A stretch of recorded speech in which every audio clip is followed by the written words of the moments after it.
मोदी की गारंटी 24 में जीत होगी 19 से भी बड़ी। बीजेपी के राष्ट्रीय अधिवेशन में संबोधन के दौरान आज प्रधानमंत्री मोदी उस अंदाज में, उसी रंग में दिखे जिसके लिए वो जाने जाते हैं। विपक्ष पर चुन चुनकर करारा प्रहार और एनडीए के लिए 400 पार की बात। 10 साल के फैसलों का रिपोर्ट कार्ड रखते हुए मोदी ने कहा कि कांग्रेस के 60 साल के शासन में जितना काम नहीं हुआ, उससे ज्यादा काम पिछले 10 साल में हुआ है। 2024 के लिए बीजेपी कार्यकर्ताओं को विजय मंत्र देते हुए मोदी ने कहा कि वो सिर्फ वोटों और सीटों के हिसाब से काम नहीं करते, उनके लिए तो देश का एक एक कोना महत्वपूर्ण है। 10 साल के फैसलों को ऐतिहासिक बताते हुए मोदी ने कांग्रेस पर तीखे हमले बोले। मोदी ने कहा, कांग्रेस ने देश को नाकामी के सिवा कुछ नहीं दिया। आज विपक्ष के नेता भी एनडीए सरकार 400 पार के नारे लगा रहे हैं।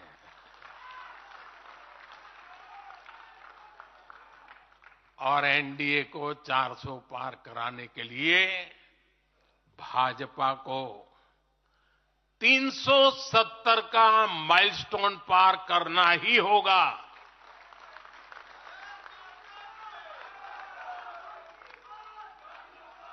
साथियों, कई बार लोग मुझसे कहते हैं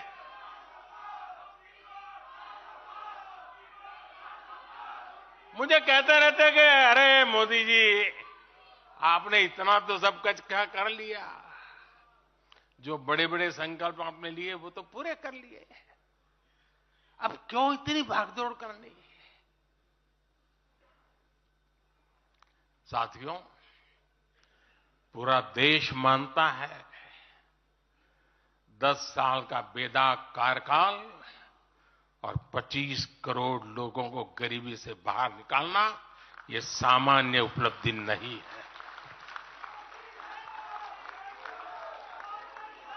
पूरा देश मानता है हमने देश को महाघोटालों और आतंकी हमलों के खौफ से मुक्ति दिलाई है।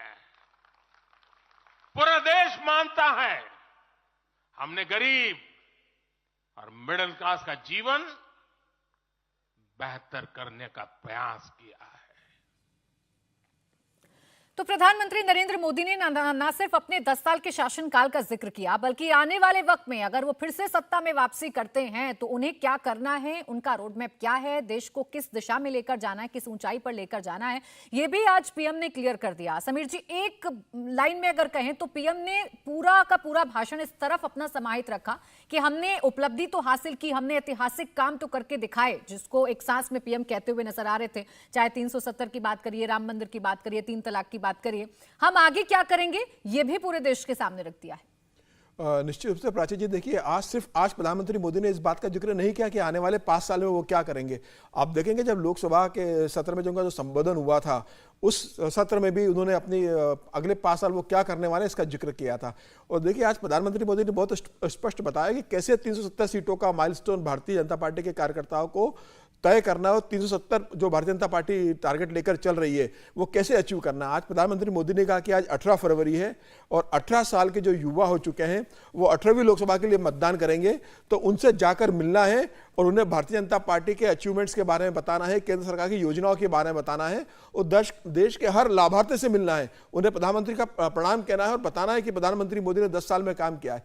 मुझे लग रहा है कि देश की जनता जब 18वीं लोकसभा के लिए मतदान करने के लिए जाएगी तो ये देखेगी कि 2004 से लेकर 2014 तक का जो कांग्रेस का यूपीए सरकार का कार्यकाल था और 2014 से लेकर 2024 तक जो प्रधानमंत्री मोदी का एनडीए के नेतृत्व में जो कार्यकाल था 10 साल का, उसकी तुलना करेगी तो मुझे लग रहा है कि देश की जनता को समझ में आएगा कि 10 साल कैसे लूट और भ्रष्टाचार के रहे और प्रधानमंत्री मोदी ने 10 साल के अंदर पिछले 70 साल से जो काम पेंडिंग थे, जो नहीं हो सकता था, प्रधानमंत्री वो ने 10 साल के अंदर वह करके दिखाया। और जो भारतीय जनता पार्टी बार बार नारा देती है कि सपने नहीं हकीकत बुनते हैं, इससे लोग मोदी को चुनते हैं। शायद भारतीय जनता पार्टी यही नारा लेकर देश की जनता के बीच में जाएगी कि मोदी है तो मुमकिन है। प्रधानमंत्री मोदी ने कहा है कि अपने तीसरे कार्यकाल में देश को तीसरी बड़ी अर्थव्यवस्था बनाएंगे, तो यह तय है कि प्रधानमंत्री उस दिशा की ओर बढ़ चुके हैं। प्रधानमंत्री मोदी ने कहा है कि हम बड़े लक्ष्य तय करते हैं, विराट सपने देखते हैं और उन्हें पूरा करने का हौसला रखते हैं।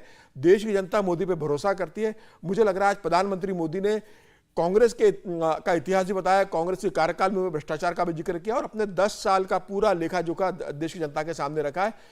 आज वहां से जो 10,000 से ज्यादा भारतीय जनता पार्टी के कार्यकर्ता और पदाधिकारी आज जो आए थे भारत मंडपम में, वो आज प्रधानमंत्री मोदी से यह मंत्र लेकर जा रहे हैं कि कैसे 370 सीटें जीतना है। मुझे लग रहा है प्रधानमंत्री का मोदी का संबोधन संपूर्णतः उन्होंने पूरा अपने 10 साल का रिपोर्ट कार्ड पेश किया है और विपक्ष के पास इस प्रधानमंत्री मोदी के भाषण के बाद अपने बचाव में या प्रधानमंत्री मोदी को कटघरे में खड़ा करने के लिए कोई स्पेस नहीं बची। ये बताता है कि प्रधानमंत्री मोदी और भारतीय जनता पार्टी किस आक्रामकता के साथ 10 साल के कार्यकाल का लेखा जोखा लेकर देश की जनता के बीच लोकसभा चुनाव में जाने वाले होंगे। इस स्थिति में देश की जनता इस बात को जानती है कि प्रधानमंत्री मोदी को रोकना विपक्ष की बस की बात नहीं और विपक्ष भी इस बात को मान चुका है। और प्रधानमंत्री मोदी ने इस बात का जिक्र किया कि अब तो विपक्ष भी कहता है कि अब की बार 400 पार। तो मुझे लग रहा है कि जो प्रधानमंत्री मोदी टारगेट लेकर चल रहे हैं 370 सीटें भारतीय जनता पार्टी के लिए और 400 सीटें एनडीए के लिए, मुझे लग रहा है वह टारगेट अचीव होने की स्थिति में लग रहा है।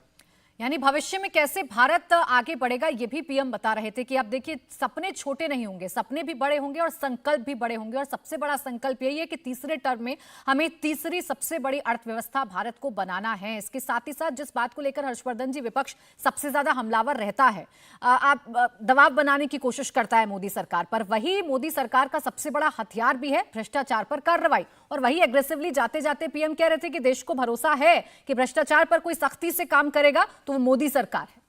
देखिए, इसको तो अब लोग भी मानते हैं, भले ही कई बार ये आरोप लगते हैं और कई बार वो लगता है कि भारतीय जनता पार्टी में कोई नेता आ गया तो क्या उसके ऊपर आरोप वो खत्म हो जाते हैं या धुल जाते हैं। इसको लेकर विपक्ष बहुत हमलावर रहता है, लेकिन इस बात का जवाब किसी के पास नहीं कि क्या जितने लोगों के पर कार्रवाई हो रही है उनमें से कोई भी ऐसा है जो ईमानदार हो या ईमानदार छवि भी हो या दिखता भी हो। ऐसा कोई नहीं मानता है। यहां तक कि अगर दिल्ली के मुख्यमंत्री अरविंद केजरीवाल जिस तरह से एक नैरेटिव गढ़ने की कोशिश करते हैं तो उनकी पार्टी के जो नेता फंसे हैं वो अदालत उनको जमानत तक नहीं दे रही। अरविंद केजरीवाल को भी अभी वो वीडियो कॉन्फ्रेंसिंग से जुड़े, लेकिन ईडी के सामने पूछताछ के लिए आज नहीं तो कल जाना ही होगा। हेमंत सोरेन को अंत में त्यागपत्र देना पड़ा। अगर वो उसमें दोषी जो आरोपी हैं उसमें अगर कोई उनका जरा सा भी दोष नहीं दिख रहा होता तो शायद वो कुर्सी नहीं छोड़ते। तो भ्रष्टाचार के मसले पर प्रधानमंत्री नरेंद्र मोदी का ट्रैक रिकॉर्ड और व्यक्तिगत तौर पर कोई उंगली नहीं उठा सकता। ना उनके पास कोई घर परिवार का बैगेज है, ना कोई नात रिश्तेदार का बैगेज है। कोई ऐसे नहीं कह सकता कि इनकी वजह से प्रधानमंत्री नरेंद्र मोदी वो भ्रष्टाचार की तरफ थोड़ा सा फंस सकते हैं। लेकिन इससे आगे की एक बात आज उन्होंने कही और मुझे लगता है कि जब प्रधानमंत्री बोलते हैं, और मैंने कहा ना कि ये भाषण जिस तरह से तैयार किया गया है, राहुल गांधी दो बात बार बार कर रहे हैं। एक तो ये कह रहे हैं कि कांग्रेस ऐसी पार्टी हो गई जो कह रही है कि मल्लिकार्जुन खड़गे जी ने कहा कि हम वो एमएसपी कानून लागू कर देंगे। दूसरा वो कहते हैं जातीय गणना हम कराएंगे। प्रधानमंत्री नरेंद्र मोदी ने किसानों की बात की और उन्होंने कहा झूठे वादे करने में विपक्ष का कोई जोड़ नहीं है और उनको पता है कि झूठे वादे जब वो कहते हैं तो जनता को इस वक्त दो वादे सुनाई दे रहे हैं और बहुत जोर जोर से सुनाई दे रहे हैं। राहुल गांधी वो वादे कर रहे हैं। अब ये अलग बात है कि उसका ट्रैक रिकॉर्ड जब सामने आता है तो राज्यसभा में वो सवाल सामने आ जाता है जिसमें यूपीए की सरकार के मंत्री जवाब देते हैं कि एमएसपी किसी भी कीमत पर लागू करना ठीक नहीं होगा, खेती किसानी के लिए ठीक नहीं होगा, अर्थव्यवस्था के लिए ठीक नहीं होगा। जातीय जनगणना पर ढेर सारे ऐसे घटनाक्रम सामने आते हैं, राजीव गांधी से लेकर और अभी यूपीए की सरकार तक जिसमें डॉक्टर मनमोहन सिंह प्रधानमंत्री थे। उन्होंने लोकसभा के समय जो कहा था, जो पंडित जवाहरलाल नेहरू से लेकर और इंदिरा गांधी जी की जो नीतियां थी उसकी बात की थी, आज उसको उन्होंने और पुख्ता किया। भ्रष्टाचार प्रधानमंत्री का सबसे बड़ा हथियार है और दूसरे जो वादे मोदी कहते हैं उसको पूरा करते हैं। विपक्ष ऐसे वादे करने की कोशिश करता है जो वादे उसको न तो पूरा करना है और न ही वो पूरा करना चाहता है, सिर्फ एनार्की क्रिएट करना चाहता है। इसीलिए वो कह रहे हैं कि वादे झूठे हैं, ये आप ध्यान में रखिए। यानी पूरा कंपैरिजन आज राहुल जी प्रधानमंत्री कर रहे थे कि मैं अपने परिवार के लिए काम नहीं करता, मैं तो पूरे देश के लिए काम करता हूं, देश के एक एक कोने के लिए काम करता हूं। हम राजनीति के लिए नहीं बल्कि हम तो राष्ट्रनीति के लिए काम करते हैं। देखिए, ये बात तो सभी स्वीकार करते हैं कि नरेंद्र मोदी जो हैं वो देश के लिए जितना भी उनके पास समय होता है वो सारा देश के लिए डेडिकेटेड है। और वो सबसे ये भी कई बार बात सामने आती है कि वो कितनी देर काम करते हैं। उन्होंने आज बात करते हुए ये भी कहा कि अगर आप 14 घंटे करेंगे तो मैं 15 घंटे करूंगा, आप 15 घंटे करेंगे तो मैं 16 घंटे करूंगा। तो वो काम देश के लिए करते हैं, सोचते हैं, उसके लिए योजनाएं बनाते हैं। मैं तो ये भी जानता हूं कि किस तरह से जब प्रपोजल्स आते हैं, देखिए क्या होता है, विभिन्न मंत्रालयों की तरफ से कुछ ना कुछ काम करने का जब प्रपोजल आता है और जब उसमें जो फंड्स हैं वो काफ़ी ज़्यादा होते हैं, तो किस तरह से उनके कार्यालय में बाकायदा वो खुद जो है प्रेजेंटेशंस लेते हैं। वो प्रेजेंटेशंस एक अच्छे से समझानी पड़ती हैं उन लोगों को जो कि ये काम करना चाहते हैं, तो बड़ा इन्वॉल्व होके वो काम करते हैं। और शायद यही कारण है कि पिछले 10 सालों में जो देश की इकोनॉमी है या देश में जिस तरह का काम हुआ है वो इसीलिए संभव हो पाया क्योंकि वो एक एक योजना को लेकर बहुत संजीदा रहते हैं और उनको मॉनिटर करते हैं। यही कारण है कि ये योजनाएं सफल होती हैं। ज़्यादातर होता ये है, जैसा कि हमने तेलंगाना में भी देखा था, आरोप क्यों लगे थे बीआरएस पे, ये आरोप लगे थे कि वो योजनाएं तो लेके आए लेकिन उसकी इम्प्लीमेंटेशन खराब हो गई। तो जो प्रधानमंत्री नरेंद्र मोदी हैं वो सिर्फ योजना लाते नहीं है, उसकी इम्प्लीमेंटेशन पे भी ध्यान देते हैं। और ये जो है उनकी जो उन्होंने वादे किए थे वो बिल्कुल सही बोलते हैं। उन्होंने जो वादे किए, जो घोषणा पत्र में उनके वादे थे, उनमें से ज़्यादातर वादे जो हैं आज पूरे दिखाई देते हैं। और ये तो देश की जनता भी देखती है ना कि अगर किसी राजनीतिक दल ने जो सत्ता में आया उसने कुछ चुनाव में वादे किए थे, क्या वो उस पर कितनी डिलीवरी हुई है, ये तो दिखाई देता है। तो अगर डिलीवरी अच्छी है, अच्छे से इम्प्लीमेंट हुआ है, तो लोग मानते हैं कि बीजेपी जो है देश के लिए एक बेहतर रास्ता तैयार कर रही है, देश को आगे ले जाने का काम कर रही है। बिल्कुल, यानी कनेक्ट करने की जो कोशिश है प्रधानमंत्री की, वो कनेक्ट करने में कामयाब होते हैं अपने कामों को गिनाते हुए। बहुत शुक्रिया आपका हर्षवर्धन जी, समीर जी और राहुल जी हमारे साथ जुड़ने के लिए, चर्चा में शामिल होने के लिए।